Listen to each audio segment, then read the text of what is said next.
Bonjour à toutes et à tous et bienvenue sur notre podcast Oxalis Let's Talk dédié à la digitalisation des achats. Alors j'ai le plaisir aujourd'hui d'accueillir Stéphane Douce qui était déjà parmi nous il y a quelques mois. On a fait un épisode autour de la relation fournisseur et aujourd'hui on va parler de défendre son projet de digitalisation des achats.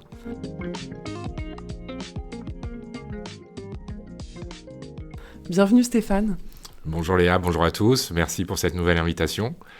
Eh bien Stéphane, si tu peux te présenter en quelques mots. Oui, je suis Stéphane Douche, je suis responsable de la business unit Cobaye au sein du groupe Oxalis. Parfait, merci Stéphane. Et je ne l'ai pas précisé, mais ceux qui n'ont pas écouté notre épisode sur la relation fournisseur tournée vers l'industrie, n'hésitez pas à le faire. Tous les liens de tous nos épisodes sont disponibles sur nos différentes plateformes. Alors pour rentrer dans le vif du sujet, Stéphane, est-ce que tu peux nous dire, quand on souhaite démarrer en interne, lancer un projet SRM, s'outiller d'un outil SRM, pourquoi il faut anticiper, construire son dossier d'opportunité afin de convaincre sa direction ? Oui, c'est un enjeu majeur pour les directions achats qui veulent déployer une solution achat, quel que soit le périmètre fonctionnel souscrit, d'être capable en fait de défendre son projet parmi d'autres projets, parce que si on se met à l'échelle d'une direction générale, évidemment, tous les services supports vont vouloir présenter des projets qui vont tous contribuer plus ou moins aux objectifs de l'entreprise. Et donc, la direction générale va se retrouver dans un rôle d'arbitrage. Et donc, c'est important pour la direction achat pour défendre son projet que d'avoir les meilleurs arguments par rapport à d'autres projets et à cette compétition interne, entre guillemets, pour avoir toutes les chances d'obtenir son budget et de déployer du coup sa solution. Ça s'entend effectivement. Et est-ce que tu peux développer davantage justement sur cette compétition des projets en interne et nous dire pourquoi il est important pour une direction achat de démontrer, de prouver la pertinence et la faisabilité d'un projet de mise en place d'un outil SRM ? Oui, tout à fait. Donc, on a un certain retour d'expérience par rapport à la direction achat qu'on rencontre et qui, pour certaines d'entre elles, ont eu des difficultés à faire valoir leur projet, ce qui est souvent un crève-cœur, entre guillemets, dans la mesure où une direction achat qui est convaincue de l'intérêt de déployer une solution achat, c'est parce qu'elle a mis en face de ça des bénéfices, des gains, et que donc si elle n'arrive pas à obtenir un budget et un accord pour engager ce projet-là, ça veut dire qu'elle accepte de facto de ne pas implémenter les gains qu'elle avait identifiés. Et donc, du coup, ça oblige la direction achat à se mettre dans une position où c'est pas uniquement exposer une idée, mais surtout exposer la pertinence et la faisabilité du projet auprès de la direction générale, dans le cadre d'une direction générale qui reçoit X sollicitations des différents services de l'entreprise. Tout à fait. Et donc finalement, un projet, quel qu'il soit, afin d'être retenu, d'être sélectionné en interne, il doit bien entendu répondre et contribuer aux objectifs de l'entreprise. Est-ce que tu peux nous lister un petit peu les priorités, les objectifs prioritaires d'une entreprise ?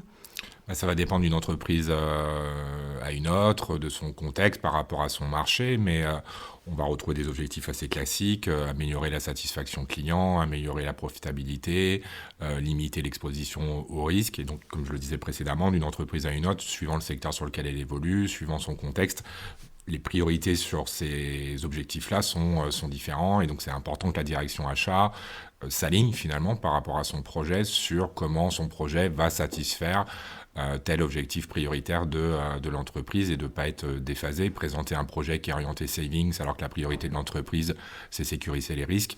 Il va y avoir un déphasage et possiblement un autre projet qui passera parce qu'il est plus orienté du coup sur la gestion des risques, par exemple. Oui, tout à fait. Et si on prend un petit peu, toi, les entreprises que tu as l'habitude de rencontrer, de voir sur les projets que tu mènes, là, on va faire le lien un petit peu avec les bénéfices attendus d'un point de vue métier, justement, direction achat qualité. Moi, ce que j'ai en tête, et tu me diras si ça te parle et si tu es en phase avec ça, c'est vraiment ce qu'on va rechercher, ce que vous recherchez les directions achats et qualité parmi ces objectifs, et avec la mise en place d'une solution SRM, c'est de gagner du temps au quotidien, de pouvoir partager de la data, des informations en interne et avoir un meilleur pilotage de toutes ces données, réduire les coûts et maîtriser le coût global. Connaître les fournisseurs, mieux connaître ses fournisseurs, c'est très important. Maîtriser tout ce qui est non-qualité, non-performance fournisseur, puisque ça peut avoir des impacts assez conséquents derrière. Et en termes de chiffres, on en parlera un petit peu après. Et finalement, limiter l'exposition aux risques, qui peuvent là aussi avoir de vrais impacts concrets sur le chiffre d'affaires de l'entreprise. Et piloter, suivre tout ce qui est conformité réglementaire avec les volets RGPD, devoirs de vigilance, RSE. Est-ce que ça te parle ? Est-ce que tu veux compléter cette liste ? Oui, c'est exactement ça. Du coup, c'est souvent des bénéfices directs ou indirects. Donc, en termes de bénéfices indirects, c'est l'efficience. Gagner du temps intrinsèquement, ça ne répond pas à l'objectif. Il faut investir ce temps économisé sur des actions qui vont justement contribuer à l'objectif. Si on reste focus sur la gestion du risque, par exemple, si on veut mieux monitorer le risque fournisseur, ça sous-entend qu'on ait plus de contrôle sur les fournisseurs, plus de collecte d'informations, plus de collecte documentaire.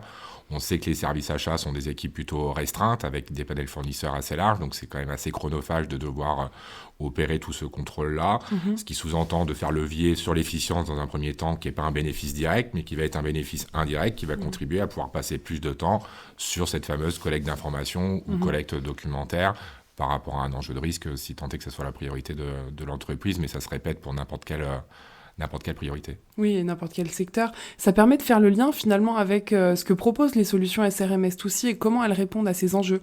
Est-ce que tu as justement, là tu en as cité quelques-unes, mais des fonctionnalités un petit peu en tête qui permettent d'accompagner les directions achat qualité et de répondre à ces besoins, à ces enjeux ? Oui, il va y avoir déjà tout ce qui va concerner la capitalisation sur le panel fournisseur. Ça paraît évident, mais ça ne l'est pas pour tout le monde. Structurer son panel fournisseur, avoir une segmentation qui est propre, se mettre en capacité de collecter l'ensemble des informations qui sont requises pour qualifier au maximum l'information, enfin la data sur le fournisseur et produire une information qui va être exploitée du coup pour prendre une décision sur un sujet de négo, sur un sujet de gestion du risque.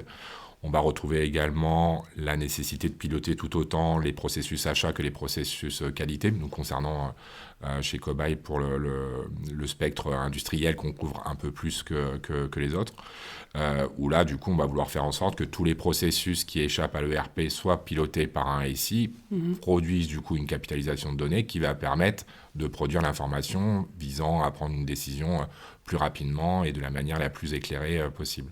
Alors, on va maintenant voir pourquoi il est important d'associer les autres parties prenantes et toutes les directions métiers à la construction du dossier d'opportunité afin de défendre ensemble le projet en interne. On va rappeler déjà que pour les PME et ETI industriels, les achats représentent en moyenne 50% du chiffre d'affaires. Donc ça, c'est quelque chose que tu as pu déjà nous partager, Stéphane, lors de l'épisode précédent. Et finalement, le fait d'associer les parties prenantes dès le début va permettre de recueillir leurs attentes. Ça va finalement renforcer la crédibilité du projet en interne puisque on va impliquer toutes les directions métiers dès la phase de conception du dossier d'opportunité. On va vraiment être dans une approche collective et finalement, on va prendre en compte les contraintes et les attentes spécifiques de chacun. Donc ça va permettre d'embarquer les directions dès le début et d'aligner le projet SRM avec les enjeux opérationnels de toute l'entreprise et de toutes les parties prenantes. Ça va favoriser l'adhésion des équipes en interne et finalement, la direction générale, elle sera d'autant plus convaincue et elle sera plus à même finalement de soutenir et de financer le projet si on voit que c'est pas juste un projet porté par les achats et par la qualité, mais finalement on a d'autres, même si les sponsors seront bien entendu les achats, la qualité du projet, mais voilà, on a les autres directions métiers qui seront embarquées et convaincues en amont, donc voilà, c'est plutôt une bonne pratique. Alors Stéphane, est-ce que tu peux justement nous en dire un peu plus sur ces fameuses directions métiers qu'on va embarquer dans le projet dès le début, bien en amont ? Oui, tout à fait. Ça sera évidemment les directions métiers qui interagissent entre elles, puisque finalement, la direction achat, ça ne suffit pas à elle seule. C'est un métier support parmi d'autres qui travaille avec les autres métiers support pour satisfaire les objectifs de l'entreprise. Donc, évidemment, on commence par les métiers sponsors. Donc, on retrouve très souvent les achats, mais dans l'industrie, pas que. On retrouve également, en tant que sponsor, la partie qualité fournisseur pour les raisons que j'ai évoquées tout à l'heure.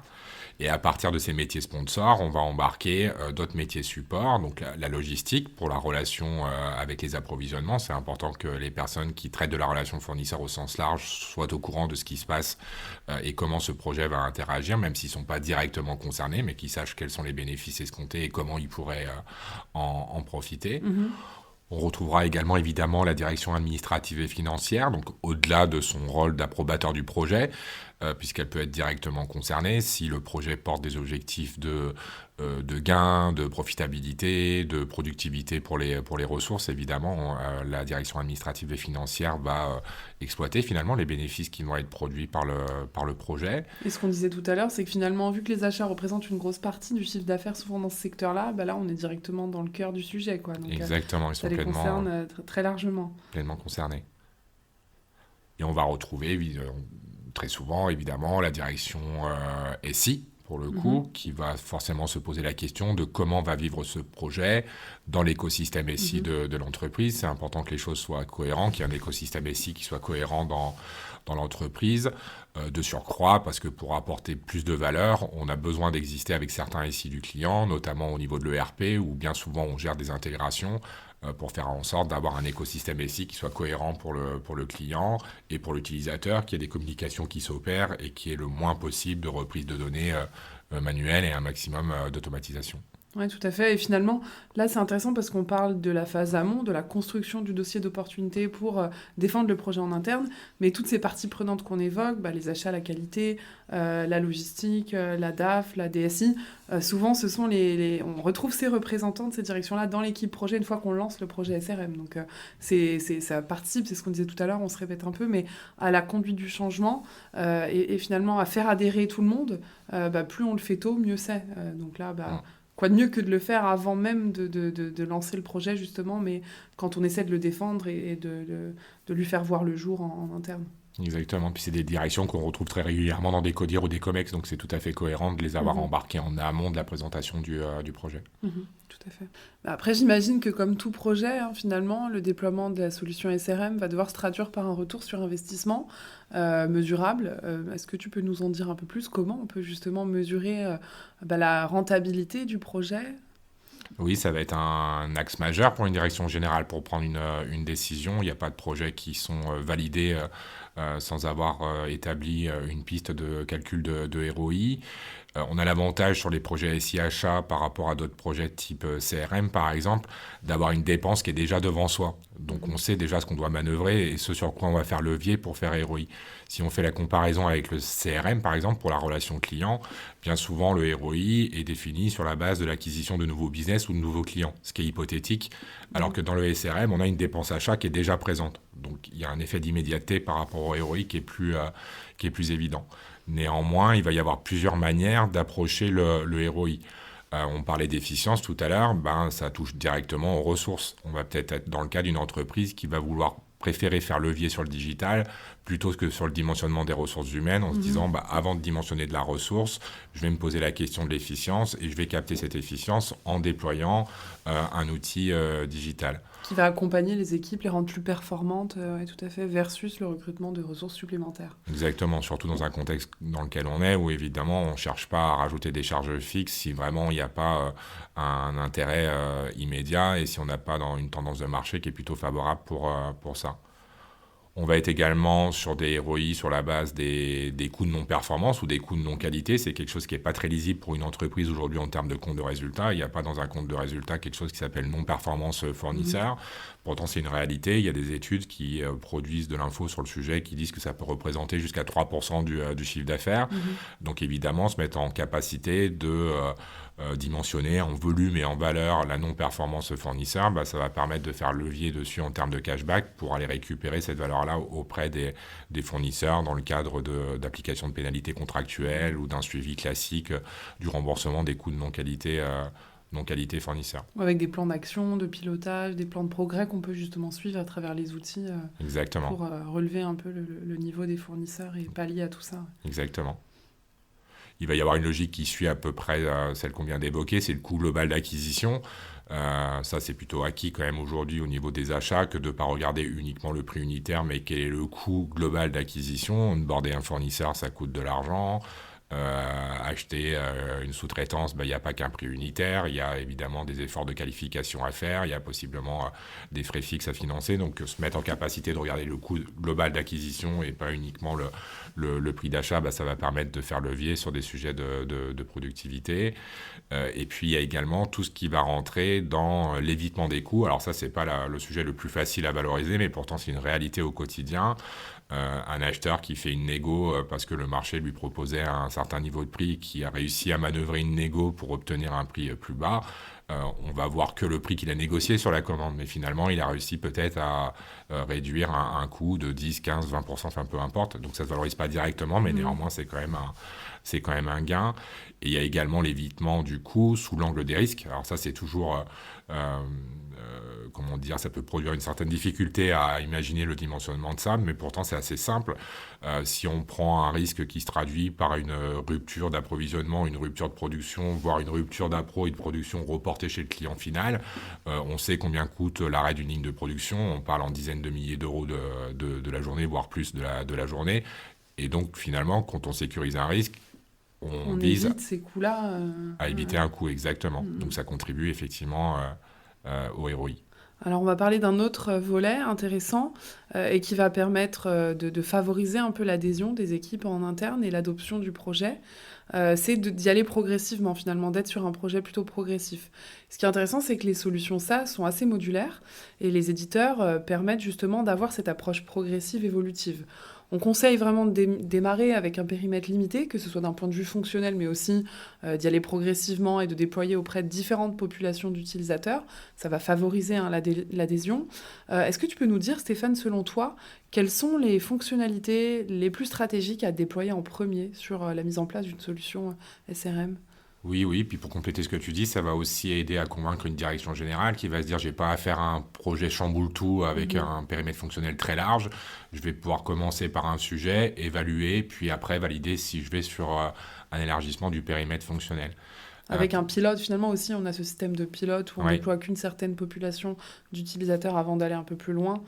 Que ce soit d'un point de vue fonctionnel, mais aussi population ciblée, c'est rassurant en fait d'y aller pas à pas. Exactement, ça fait partie de la stratégie de déploiement que de choisir comment la solution va se déployer en termes d'utilisateurs concernés ou de périmètre fonctionnel qui va être déployé. Sur la partie fonctionnelle, il y a des choses qui s'imposent en termes de logique. Ça va être difficile de faire du S2C, enfin du source to contract, ou de traiter des processus de la qualité fournisseur, voire même d'embarquer des fournisseurs dans des systèmes de portail. Si au préalable, on n'est pas au clair sur le SRM, ça rejoint ce que je disais tout à l'heure, je crois, avoir un référentiel fournisseur qui est propre, une segmentation qui est propre, toute la data un peu mandatory, qu'elle soit la plus clean possible, avant de pouvoir l'exploiter dans des processus et d'autres modules, donc source to contract, des dossiers d'achat, des consultations, des offres, dépouillement des offres, des sujets de qualité fournisseur comme la non-conformité, puis après tout l'onboarding fournisseur pour faire en sorte que le fournisseur soit un composant à part entière, bien évidemment, vu qu'on parle de SRM, de la démarche de digitalisation, dans le sens où il va pouvoir utiliser l'outil pour répondre à des sollicitations opérationnelles ou prendre de la hauteur sur de l'échange d'informations qualitatives. Par exemple, partager des évaluations fournisseurs, c'est une très bonne pratique. Et si on revient sur ce qu'on disait juste avant, le fait de pouvoir illustrer, d'avoir des résultats concrets, tangibles, finalement, dès les premières fonctionnalités déployées, ça va d'autant plus faciliter le déploiement des modules suivants. Donc, c'est plutôt une bonne approche et une recommandation qu'on partage aux auditeurs aujourd'hui. Exactement. Donc pour résumer tout ce qu'on a pu partager aujourd'hui à travers l'épisode, pour construire son dossier d'opportunité, pour déployer une solution achat qualité fournisseur, SRM, on va se poser les questions suivantes. On va se demander, le projet répond à quels objectifs prioritaires pour l'entreprise ? Quels sont les bénéfices qui doivent être ciblés pour contribuer à ces objectifs ? Quelles sont les fonctionnalités de la solution qui vont permettre justement d'exploiter ces bénéfices ? Ou encore, quelles directions métiers, on a fait un focus là-dessus tout à l'heure, vont devoir être embarquées ou à minima informées du projet, de sa portée. Enfin, on va se demander quelles sont les hypothèses réalistes à retenir pour dimensionner le ROI, dont on a parlé tout à l'heure du projet, et comment, et finalement, quelle stratégie de déploiement on va favoriser avec un déploiement plutôt progressif, comme on l'a évoqué, et comment l'éditeur qu'on va retenir va pouvoir nous accompagner sur cette stratégie de déploiement progressif. Exactement, et peut-être juste pour prendre un peu de hauteur, rappeler que la transformation digitale, ce n'est pas des sujets qui sont réservés aux grands groupes. Il y a des études aujourd'hui qui évoquent que les ETI ont pour ambition d'investir, de doubler le niveau d'investissement dans la transformation numérique. Donc au niveau du groupe, on cible particulièrement les entreprises de taille intermédiaire et on voit bien effectivement l'appétence qu'il y a pour ce genre de sujet. Donc ce qu'il faut retenir, c'est que la transformation digitale, c'est pas un objectif en soi, c'est un moyen, c'est un levier pour contribuer à des objectifs. Et quand c'est abordé comme ça, en lien avec les objectifs de l'entreprise, évidemment, une direction achat ou sponsor de manière plus large se donne plus de chances de faire prioriser son projet par rapport à d'autres. Merci Stéphane pour ta participation à l'épisode. J'étais ravie de te recevoir aujourd'hui. Pareillement, merci à toi Léa et au plaisir de contribuer à nouveau. Et merci à tous pour votre écoute et je vous donne rendez-vous très vite pour un prochain épisode.